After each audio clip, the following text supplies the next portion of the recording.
Ibinala ng ating Panginoong Kristo sa Mateo 24:11, maraming magsisibangon ng mga bulaang propeta sa sanlibutan. At yung mga bulaang propeta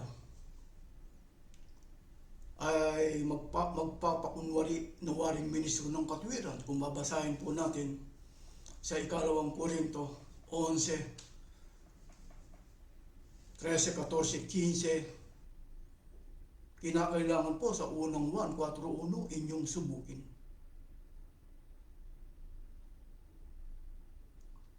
Kaya huwag maniniwala agad. Kahit na sino, kahit na ako. Huwag niyong paniniwalaan kagad. Kinakailangan pong suriin siya sa atin para makilala yung totoo o yung mga kasinungalingan. Dahil marami po mga nagpapakilalang mga tagapagturo. Halimbawa po, ang Iglesia ni Manalo. Nagagalit sila pagka sinasabi nating Iglesia ni Manalo, samantalang ang pangalan na nakalagay sa harap ng kanilang kapilya ay Iglesia ni Cristo. Nakalagay sa rehistro Iglesia ni Cristo. Pero bakit ang tawag natin Iglesia ni Manalo? Alam niyo po, sa Iglesia ni Manalo kaya nagagalit sila. Bago ka umanib sa Iglesia ni Manalo, tuturuan ka nila ng tinatawag na doktrina.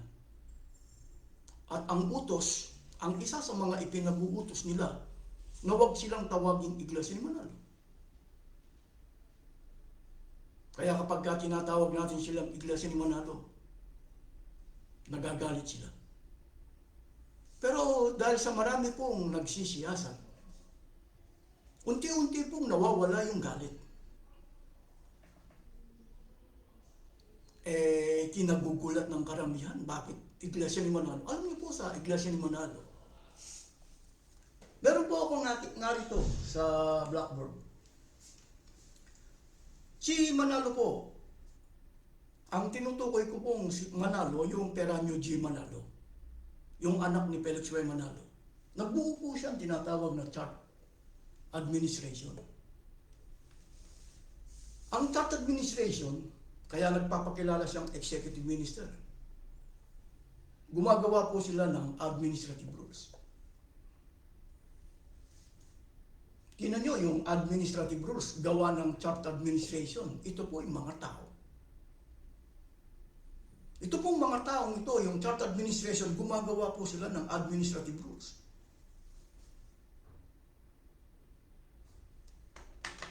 Alam niyo po, kung palabasa po kayo ng Biblia, batay po sa pagtuturo, bakit siya nagbuo ng chart administration?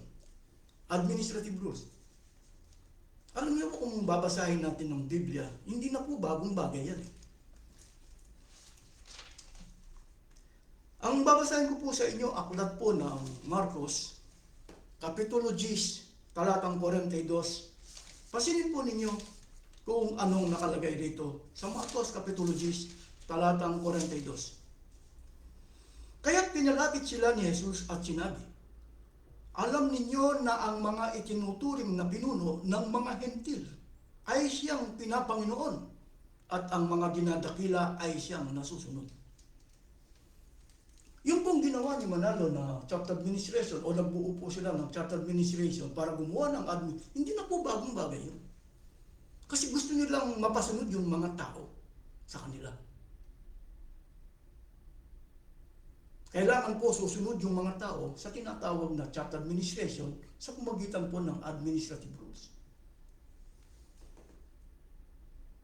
Pero kung palabasa po kayo ng Biblia, yung hindi kumikilala sa tunay na Diyos, ang tawag po mga hentil. Dinadakila, pinapanginoon. Ang nagtuturo rito ay si Kristo mismo.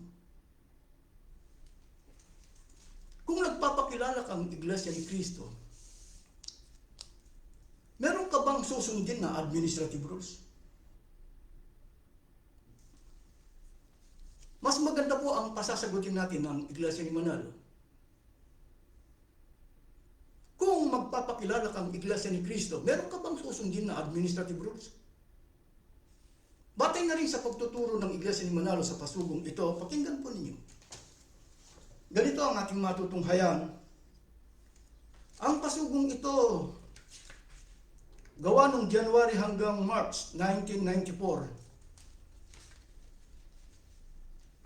sa page 16. Therefore, those who listen to the teaching of Christ became His follower, His disciple, or His sheep. They make up the Church of Christ. Kanino po turo o teaching ang dapat pakinggan para maging follower, disciple, or His sheep? O pagiging Iglesia ni Cristo? Turo ni Cristo. Hindi po turo ng church administration. Kaya kung hindi nyo po pag-aaralan, sino pong nagtuturo ang Iglesia ni Manalo? Itinuturo po nila sa kanilang pasugo na ang pagiging follower of Christ, disciple of Christ, teaching of Christ. Hindi po teaching of administrative rules from chapter administration. Bakit po sinasang-ayunan ang turong ito? Kasi po kuha nila sa turo sa aklat po ng 1, Kapitulo 10, talatang 16. Pakinggan po ninyo kung anong pagtuturo ito sa aklat po ng 1, Kapitulo 10, talatang 16. At mayroon akong ibang mga tupa na hindi sa kulungan ito. Sila'y kailangan din naman dalhin ko. At kanilang diringgin ang aking tinig at sila'y magiging isang kawan at magkakaroon ng isang pastor. Kanino tinig? Tinig ni Kristo. Hindi po tinig ng church administration.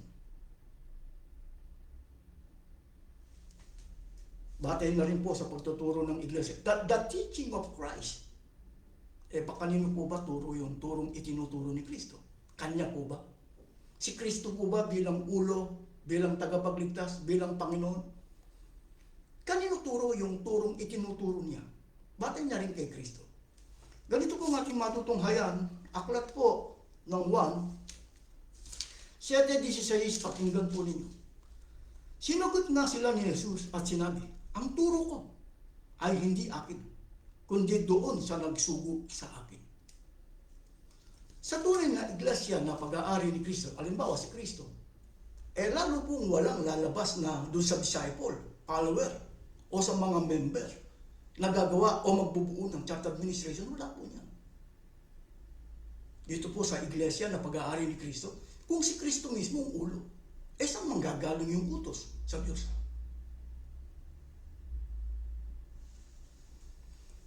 Kaya kapag yung po bang mga turong itinuro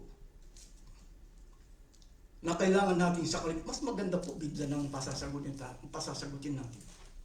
Ganito po ang ating matutunghayan. Ikalawang Timoteo, Kapitulo 3. Ganito po ang ating matutunghayan. Ikalawang Timoteo, Kapitulo 3, talatang 15, 16, 17. Pakinggan po ninyo kung anong nakasulat sa Ikalawang Timoteo. Mula pa sa pagkabata, alam mo nang ang banal na kasulatan ay nagtuturo ng daan ng kaligtasan sa pamamagitan ng pananalig kay Kristo Jesus. Lahat ng kasulat ay kinasihan ng Diyos at magagamit sa pagtuturo ng katotohanan, sa pagpapabulaanan sa maling aral, sa pagtutuwid sa likong gawain, at sa pag-akay sa matuwid na pamumuhay. Sa gayon, ang mga lingkod ng Diyos ay magiging handa sa lahat ng mabubuting gawain.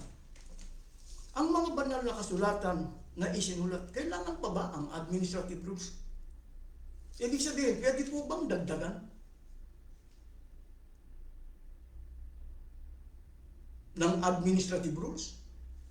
Babasahin ko po sa inyo aklat po ng Isaias 34, pakinggan po ninyo. 34. 16, pakinggan ninyo ang pagtuturo sa 34, aklat po ng Isaias. Inyong saliksikin sa aklat ng Panginoon at inyong basahin. Kahit isa sa mga ito ay hindi magkukulang. Walang mangangailangan ng kanyang kasama, sapagkat itinuro ng aking bibig at pinisan sila sa kaniyang espiritu. Kulang pa ba ang mga banal na kasulatan o yung mga salita ng Diyos? Hindi po. Ang binasa natin lumang tipan. Nasa Isaiah 34:16. Baka naman pagdating sa bagong tipan. Ganito po ang ating matutunghayan. Unang Korinto 4:6. Pakinggan po ninyo kung anong nakalagay rito sa pagtuturo. Ang mga bagay nga ito, mga kapatid, ay iniaan niyo ko sa halimbawa sa aking sarili at kay Apolos dahil sa inyo, upang sa amin ay mga tutok kayo na huwag magsihigit sa mga bagay na nasusulat. Pagka hindi ka natuto, ang susundin mo administrative rules na gawa ng church administration. Pagka hindi ka natuto. Ulitin ko po ang basahin para maunawan at maintindihan po ninyo. Ang mga bagay ito, mga kapatid, ay iniyan niyo ko sa halimbawa sa aking sarili at kay Apolos dahil sa inyo, upang sa amin ay mga tutok kayo na huwag magsihigit sa mga bagay na nasusulat, upang ang sinuman sa inyo ay huwag magpalalo ang isa laban sa iba. Dapat po walang hihigit. Kung daragdagan mo, mas maganda po Biblia ang pasasagutin natin mula sa Apokrisis 22:18-19. Ganito po ang ating matutunghayan. Pakinggan po ninyo kung anong pagtuturo ng banal na kasulatan.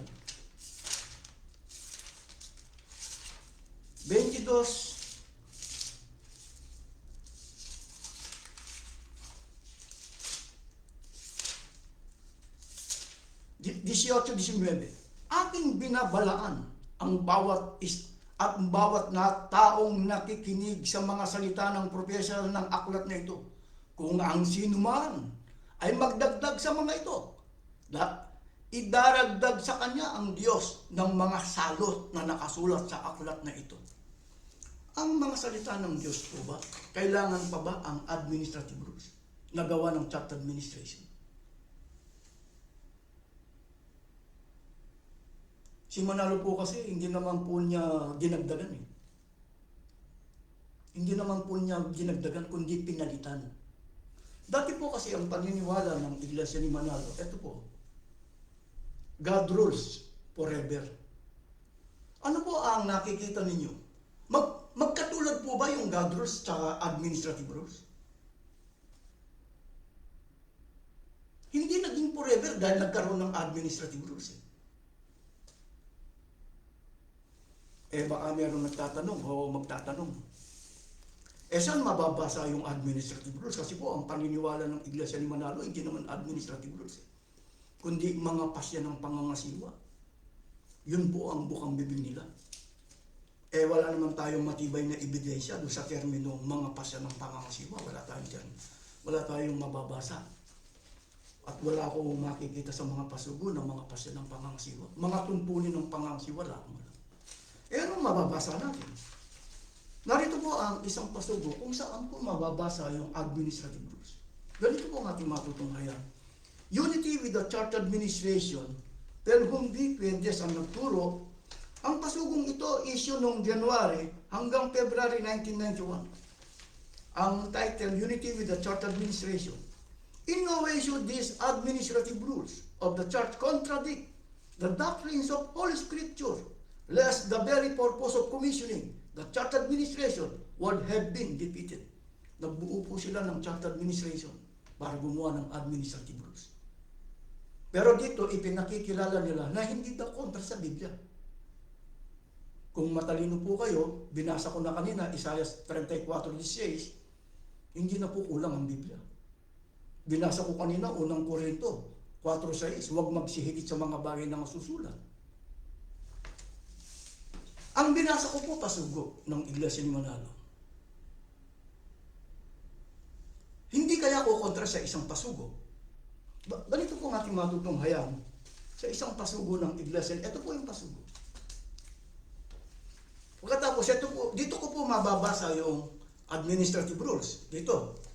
At dito daw, sa pasugong ito, kontra sa pasugo, pakinggan po lang. Ganito ang ating matutunghayan. The Holy Scripture. Ito po yung paniniwala ng Iglesia ni Manalo. We believe that the Bible is the sole basis of faith and service to God. Ano po ang tanging batayan nila pagdating sa Biblia? Pagdating po rito, ang tanging batayan nila ay Biblia. Pero dito, meron palang administrative rules. Pagka sinabi mong, ang tanging batayan ko at ang administrative rules, pwede. Wala naman po nakalagay sa mga pasugo na ang tanging batayan po namin Biblia, pero meron pong admin, wala pong ganun nakasulat. Kaya kung hindi kayo mag-aaral o hindi nyo pag-aaralan, hindi kayo magsusuri, ang akala po ninyo, God rules ang sinusunod ninyo. Halimbawa, sa Iglesia ni Manalo, magpapakilala ba silang mga ministro ni Manalo? Magpapakilala ba silang mga alagad ni Manalo? Hindi po. Pero po, sinong sinusunod nila? Yung tinatawag na church administration. Hindi po God rules, hindi po Biblia.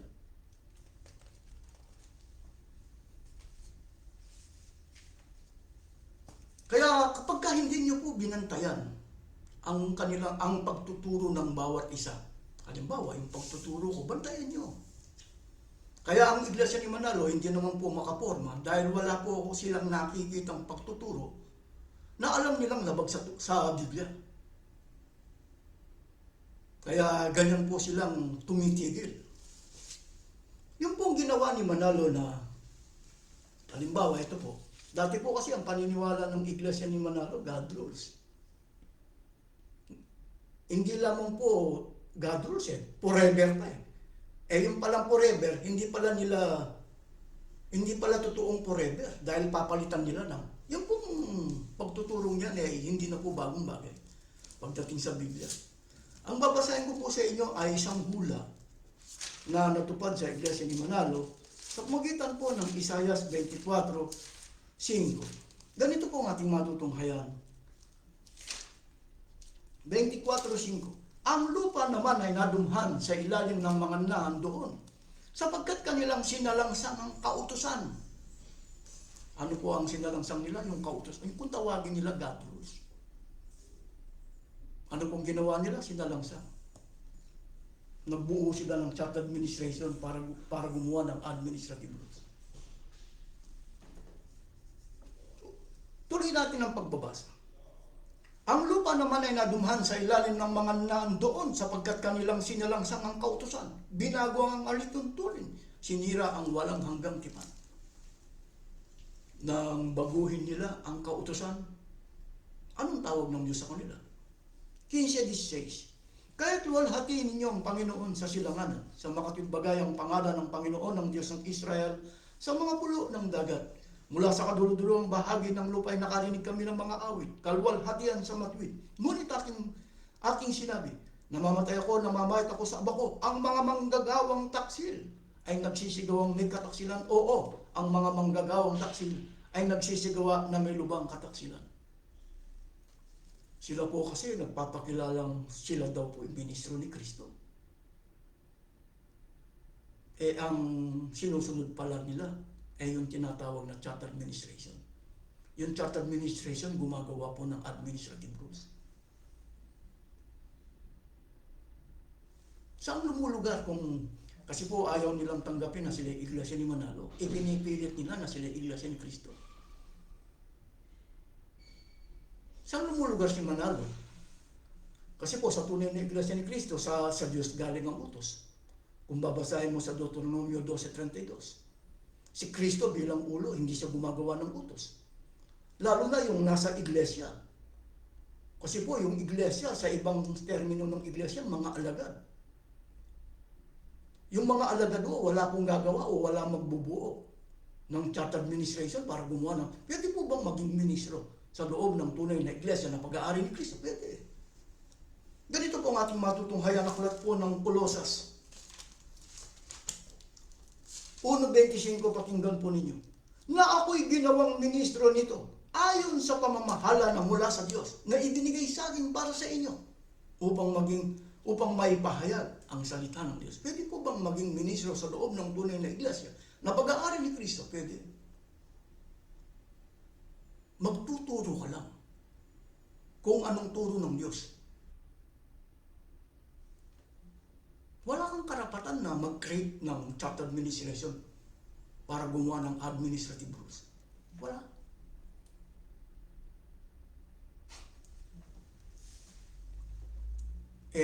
Sa loob ng tunay na iglesia ni Kristo, pwede po maging sugo. Sa iglesia ni Manalo, hindi ka pwedeng maging sugo.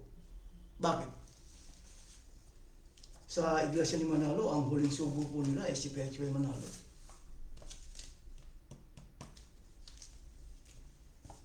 Ang akala nila, yung terminong sugo at yung terminong ministro, magkaiba. Binasa ko po kanina, Colosas 1:25, muli kong babasahin. Na ako'y ginawang ministro nito ayon sa pamamahala mula sa Diyos, na ibinigay sa akin para sa inyo, upang maipahayag ang salita ng Diyos. Magiging tagapagturo ka ng salita ng Diyos. Yung terminong sugo, ano po ang kahulugan? Ganito po ang ating matutunghayan. Aklat po ng 1, Kapitulo 3, talatang 34. Pakinggan po ninyo kung anong pagtuturo rito. 3:34. Sapagkat ang sinugo ng Diyos ay nagsasalita ng mga salita ng Diyos, sapagkat hindi niya ibinibigay ang Espiritu sa magitan ng sukat. Sa loob ng tunay na iglesia na pag-aari ni Kristo, pwede kang maging sugo. Kasi ang tunay na sugo, kung babasahin natin sa 20:21, aklat ng 1, katulad ni Kristo, nagsusugo. Pero magiging tagapagturo ka lang. Wala kang karapatan na mabuo ng church administration para gumawa ng administrative rules. Kaya nananawagan po ako sa mga kaanib ng iglesia ni Manalo. Si Manalo po kasi, siya mismo ang gumawa ng doktrina. Ang tinutukoy ko pong Manalo,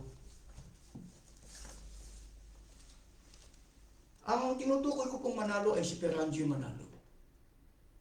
Si Perangi Manalo po, anak siya ni Perchway Manalo. Kaya pagka pinakinggan po ninyo yung voice tape ni Perchway Manalo sa Museum Gallery, mapapakinggan po ninyong wag ako ang inyong pakinggan. Ito. Mapapakinggan po yun sa Museum Gallery. Ang ginawa po nung anak, nagbuo po siya ng tinatawag na chat administration. Magpaturo muli kayo nitong ginawa nilang doktrina, pandoktrina numero 1, kung pwedeng dagdagan ng administrative rules ang mga salita ng Diyos. O yung mga God rules. O kung pwedeng palitan ang God rules ng administrative rules. Magpaturo muli kayo. Ibig sabihin, si Manalo, siya mismo gumawa ng doktrina, siya mismo kumalaban. Alam niyo po, si Manalo kasi, sa kabila na siya ang kumalaban sa kanyang doktrina, hindi siya pwedeng kalabanin. Dahil si Perangi Manalo, bago namatay po, ito po, gumawa po siya ng 10 utos. Kung nagawa ng tunay na Diyos na gumawa ng 10 utos, si Perangi Manalo gumawa ng 10 utos. Ipinag-uutos sa mga kaanib ng iglesia ni Manalo na huwag lalaban sa pamamahala. Number 10. Number 10.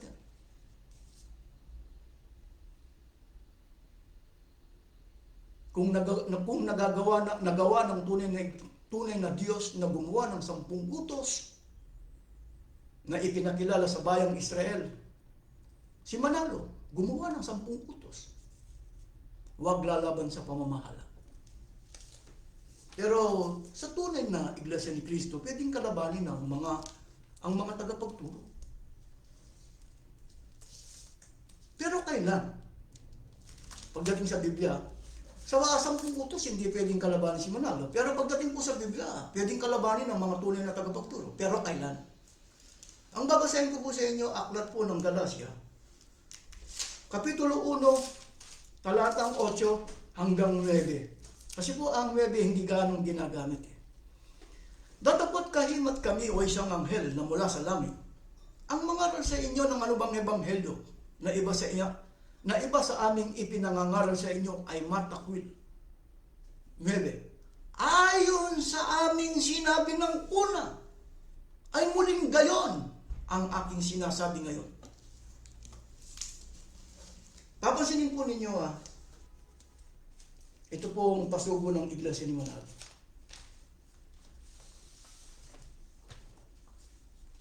Forever ba ang God rules? Wala bang administrative rules? Kayo. Ibig sabihin, pinatay nila ang God rules. Pinatay nila. Kaya hindi po sila nanatiling bayan ng Diyos. Pinatay nila yung God rules, hindi naging forever sa pamagitan po ng administrative rules. Napasunod yung mga tao. Ulitin ko po, kailan?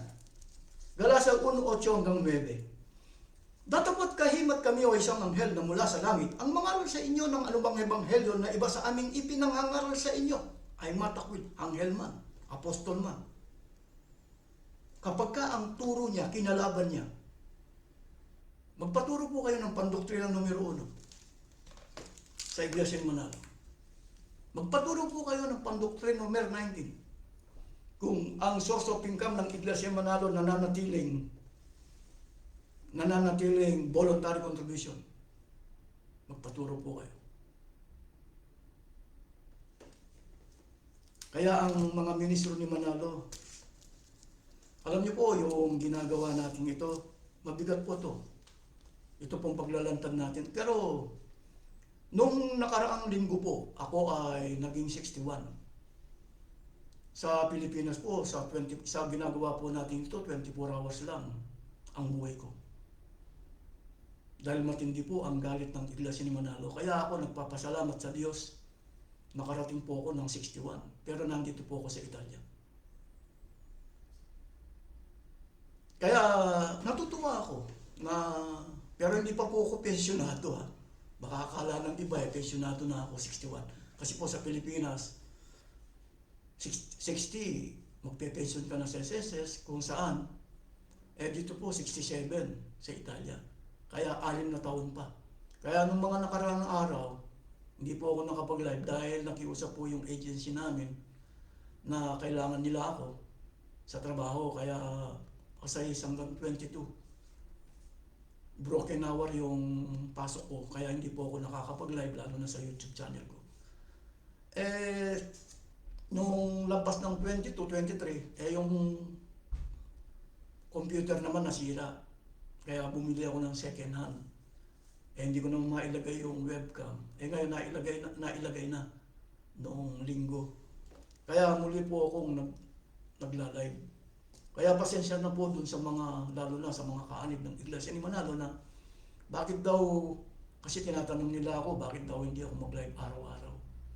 Hindi po ako vlogger na masasabi kasi hindi naman po ako nagnanasang kumita sa YouTube o sa namang bagay. Nagtatrabaho po ako kasi kailangan ko pong kumita. Kailangan hindi po bababa ng 800 euro ang kinikita ko sa isang buwan kasi pambayad ng bahay, pagkain, despesa.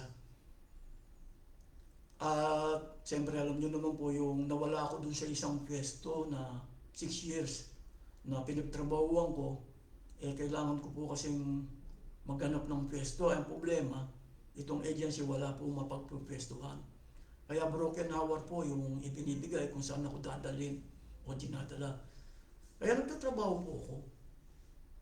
Kaya humihingi po ako ng pasensya sa iba kung bakit ako hindi makapag-live ng mga nakaraan. Pero sa ngayon, basta't merong time po na magla-live po ako, pipilitin ko po sa mga ganitong oras. Pagkatapos po ng trabaho ng alas 5, pipilitin ko makarating ng 20 minutes sa bahay o 25 minutes sa bahay. Kaya ang ginagawa ko po, nag-highway na ako para makarating sa bahay kaagad. Kaya pasensya po yung mga iba na hindi pinipilit nila akong mag-live ng araw-araw, hindi ko po magagawa itong mga nakaraang araw dahil may trabaho po. Kaya Nagpapasalamat po ako sa lahat ng mga bumati sa aking kaarawan, 61. Kasi po sa atin, madali kang takpan ng dyaryo. Kapag ka meron kang pinupuna o kinakalaban, lalo na ang paniniwala ng iba na kulto. Siyempre, pagka lumaban ka, may papaglalagyan ka. Kaya ako nagpapasalamat po sa lahat ng mga bumati sa aking kaarawan. Kaya naman po ako masaya dahil umabot ako ng 61. Kasi po, ako, talagang kaliwat kanan ng mga pagtuligsa, pagpuna, pagtawag, mga pananakot. Talagang ginagawa po nila. Pero ako po, easy lang. Kaya nakaabot po, ewan ko po sa itsura ko ngayon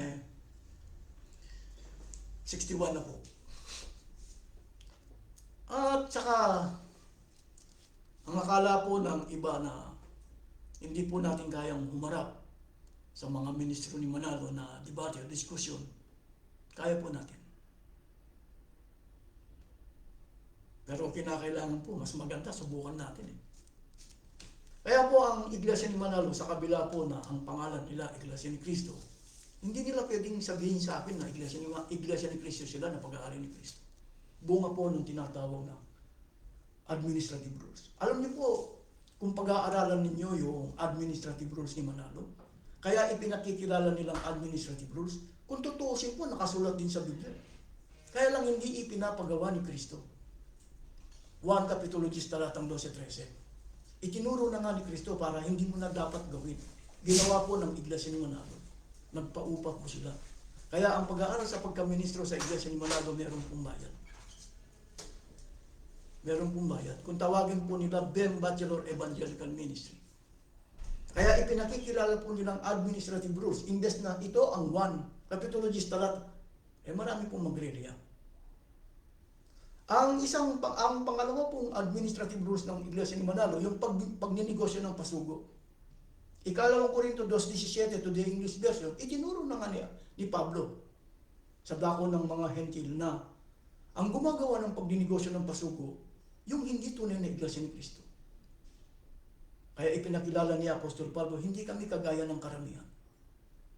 Ngayon, ito pong pag-aaral sa pagkaministro sa Iglesia ni Manalo na may bayad, hindi po nila pwedeng ituro sa labas ng kanilang sekta. Wala pong magtuturong ministro o magsasabi sa mga ministro ni Manalo, may bayad ba ang pag-aaral sa pagkaministro sa aming reliyon? Wala po niyan. Hindi mo naman pwedeng sabihin hindi, pero ginagawa po nila. Hindi rin po nila sasabihin may bayad ang pasugo sa mga membro. Kasi kailangan ipakilala nila na libre. Pero tutuusin po, binili po ng mga membro. Kaya kahit na po ang pangalan nila Iglesia, hindi ko po pwedeng sabihin na Iglesia ni Cristo na pag-aari ni Cristo.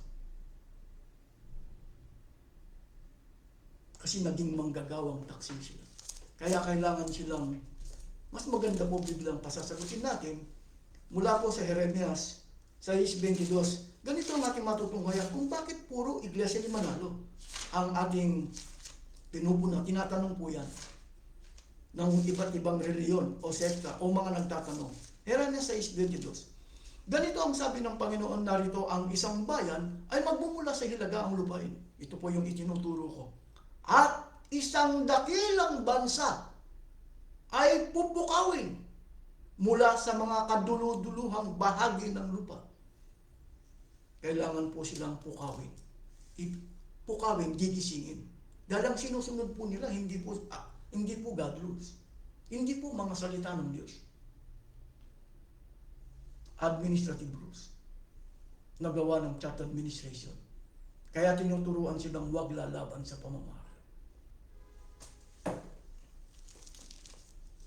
Ngayon, kung kaya po nilang patunayan na sila ay Iglesia ni Cristo, na pag-aari ni Cristo, call. Debate mo. Kahit dito lang po sa social media. Ito po ang aking naipaglingkod sa inyo. Kung meron po kayong tanong o comment, marami pong salamat. Mag-comment po kayo.